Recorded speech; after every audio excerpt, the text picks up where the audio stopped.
This is a sensor suit that measures every step at that time. I will quickly deliver the news about the Middle East war. The Iranian Revolutionary Guard announced that it shot down and destroyed a US MQ-9 drone in the city of Avaz, located in the eastern Khuzestan region near the Iraq border. This is in the western Daewoo Darolal.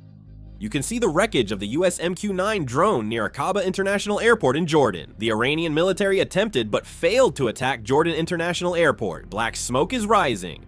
A lockdown air raid alert was issued in Amman, Jordan's capital. The Iranian military has launched missiles toward Jordan. This footage was filmed in Eilat, Israel. Black smoke is rising from the direction of Jordan. This is Jordan. The Israeli military intercepted missiles headed for Jordan. The U.S. Central Command has announced that it has completed additional airstrikes against Iran. These airstrikes have already been carried out for 8 consecutive days.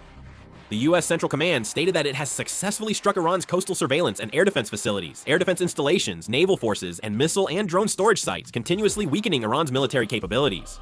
The U.S. military reportedly targeted Iranian Revolutionary Guard forces who attacked U.S. troops in Jordan on July 17, but this airstrike was seen as less intense than the previous week's strikes.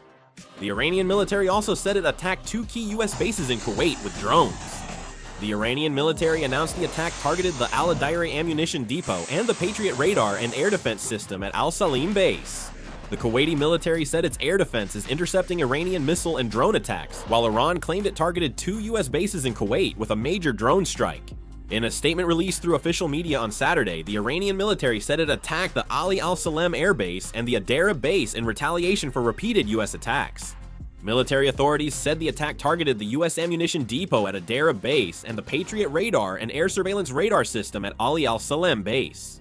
An Iranian Revolutionary Guard Navy source told Fars news agency that if U.S. provocations persist, the Strait of Hormuz will stay blocked and any vessel crossing will face an Iranian response. The Iranian Atomic Energy Organization said the U.S. attacked the Darkhaven nuclear power plant construction site in Khuzestan province with multiple projectiles last night.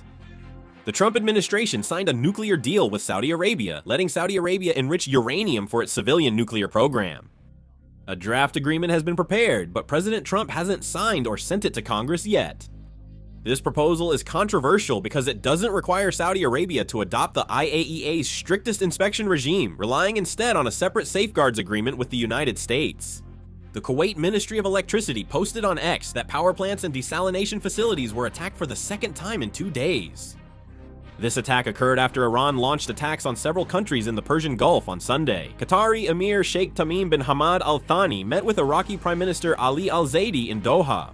According to the official statement, the 2 leaders discussed not only the relations between their countries, but also the regional situation, including the recent escalation of tensions between the United States and Iran.